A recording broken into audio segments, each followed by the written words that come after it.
All right, let's get into it. The San Francisco 49ers secured a decisive victory over the Indianapolis Colts and quarterback Philip Rivers. Focusing on Rivers for a moment, his performance was genuinely outstanding. He was truly impressive. What he accomplished is not to be overlooked. He is not the reason for the defeat.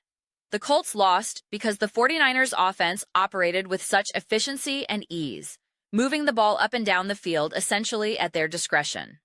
That unit is in a rhythm, while the Indianapolis defense is clearly facing significant challenges. I'm beginning this post-game analysis right around the 56-minute mark, just inside the 2-minute warning following a fourth down stop. Please note, some statistics may shift slightly before the final whistle. I can see it's currently 3rd and 12 for San Francisco, so they're likely just running out the clock. But regarding Brock Purdy, his performance was near perfection, almost flawless. The one interception he threw, a ball placed too high, was indeed on him. However, his final line, 5 touchdown passes, 25 completions on 34 attempts for 295 yards, averaging 8.7 yards per attempt with a 126.8 passer rating, speaks for itself. Christian McCaffrey was a force of nature, doing precisely as he pleased, amassing 117 yards on 21 carries. Deebo Samuel was in the midst of a spectacular day before an unfortunate injury sidelined him. The moment you saw his visible frustration, slamming his helmet or fist, you knew it was serious, and he wouldn't return. That's a significant disappointment. If it's a re-aggravation of his hamstring issue, the recovery timeline essentially resets, potentially costing another several weeks. We'll have to wait for updates. The game has now concluded, 48-27. Jauan Jennings made several crucial catches as well. Purdy was simply exceptional across the board. While Coach Shanahan's scheme certainly created opportunities with receivers finding space, Purdy delivered some truly elite throws. I can't recall which specific touchdown it was amidst the barrage, but one in particular where McCaffrey was double covered stood out. Purdy progressed calmly to his next read, I believe connecting with Robinson for the score, and delivered a beautiful pass. It was high-level quarterbacking. As stated, aside from the lone pick, he was perfect. It's a shame, because I'll delve deeper into this in my upcoming quarterback analysis, but for now, I'll leave it there. Simply put, the 49ers were unstoppable. They genuinely could not be contained. 28 first downs, converting 7 of 11 third down attempts, 440 total yards of offense. They executed their game plan with total authority. In the red zone 6 times, they scored on 4 occasions, and they committed only 2 penalties. This was a dominant display from start to finish. If there's a minor concern, it might be the defense allowing 27 points to Philip Rivers. To reiterate, Rivers played a great game, 23 for 35, 277 yards. Without that interception, he surpasses 300 yards. Credit to the defense for that takeaway, of course. But Rivers was orchestrating all night, audibling at the line, changing protections. We heard him throughout the broadcast. It showcased the immense value of a seasoned veteran quarterback. Frankly, if he possessed a slightly stronger arm at this stage, some of those passes might have been sharper, potentially leading to more points against this 49ers defense. That lingering question remains for San Francisco. Can their defense hold firm? There's no doubt about the offense's legitimacy and explosive capability. It's precisely what makes this 49ers team a particularly dangerous contender come playoff time. The current landscape is fascinating. The Los Angeles Rams now occupy the 6th seed, while the 49ers hold the 5th. San Francisco wins the tiebreaker over LA based on a superior winning percentage within the division. The Rams are 3-2 in the NFC West. The 49ers are 4-1. This sets up a scenario where everything could come down to the final week, featuring another matchup against the Seattle Seahawks.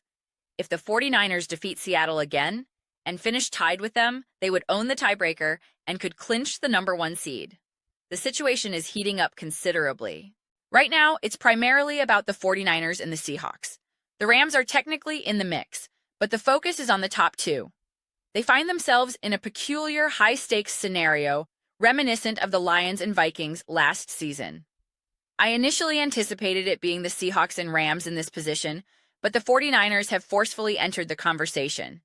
The implications are massive. Win the division, and you likely secure the top seed and a first-round bye. Lose that critical game, and you could plummet to the 5th seed or even lower.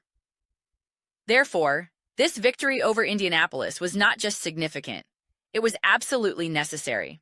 Examining this through the 49ers' perspective, if securing the top seed proves impossible, because let's say we get it, then the bye week is the target, and the conversation changes. But from a playoff matchup standpoint, facing teams like the Chicago Bears, Philadelphia Eagles, or Carolina Panthers would inspire confidence. There might be apprehension about the defense, but the team would be right in the thick of it. Of course, failing to win the division means hitting the road for the playoffs. Technically, even winning the division doesn't guarantee the top seed if Chicago continues winning. The 49ers could then be the 2 seed. In that case, a first-round opponent might very well be the Green Bay Packers, who appear increasingly likely to be entrenched as the 7th seed. The Rams add another layer of complexity. It feels like we're at a point where you could scribble the possibilities on scraps of paper, toss them in the air, and see where they land between the Rams, 49ers, and Seahawks for the division. And for the 1 seed, you must include Chicago in that chaotic discussion.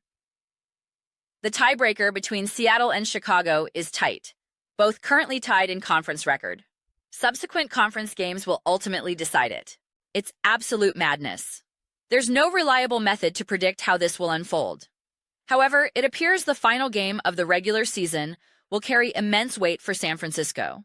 It won't be a contest where they can rest starters and relax. The upcoming game against Chicago is enormous. That outcome will heavily influence tiebreaker scenarios. While the loser of that clash might see their 1 seed hopes dim, the divisional implications against Seattle add another complex layer. If the 49ers beat Chicago, they at least secure that specific tiebreaker. Whether that matters for the 1 seed depends on other results, necessitating a deep dive into permutations. However, there's a strong probability that the season finale against Seattle will be for the division title and the number 1 seed. It's shaping up to be the exact high-pressure scenario we witnessed last year with Minnesota and Seattle. The fact that Sam Darnold could find himself in a nearly identical situation is somewhat surreal. Looking at the updated standings, once they finally refresh correctly, come on ESPN. A win over Chicago pushes the 49ers to 12 wins. If Seattle were to lose, San Francisco would claim the top seed due to the tiebreaker.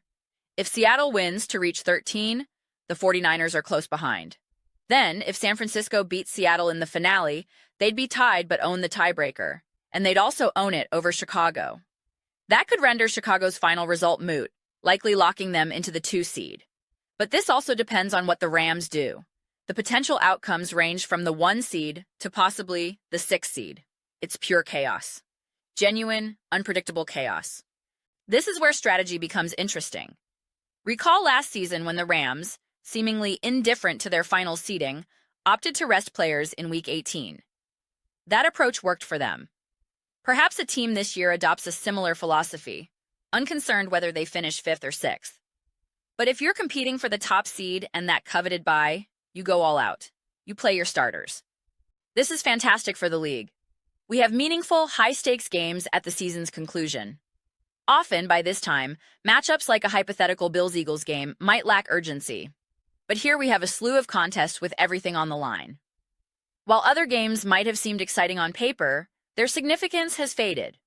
Who knows what approach Philadelphia will take in a potentially less critical game for them? They might still play to win, hoping for Chicago to lose twice to aid their own seeding chances. It's a tangled web. Every time I attempt to map it out, new variations emerge, requiring me to check everyone else's schedule. Seattle faces Carolina, a game they're favored to win.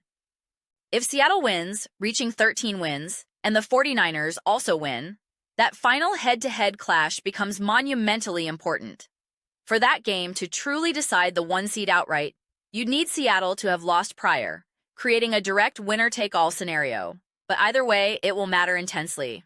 I've reached my limit on playoff math for now. It's starting to make my head spin. Those are my immediate takeaways. I'm very interested to hear your perspectives.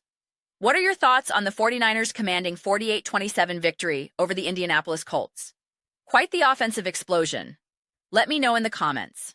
I read every single one, whether you agree or disagree with my assessment. Let's spark some discussion, maybe even some friendly debates, but most importantly, let's enjoy the conversation. Please consider subscribing if you're new here. We're building a fantastic community, and I'd love for you to be part of it. My aim is to create a space that feels connected and engaging for all of us. I believe we're making great progress. Also, don't forget to like this video. It genuinely helps with visibility and the platform's algorithm. Thank you so much for your time. I'll see you next time.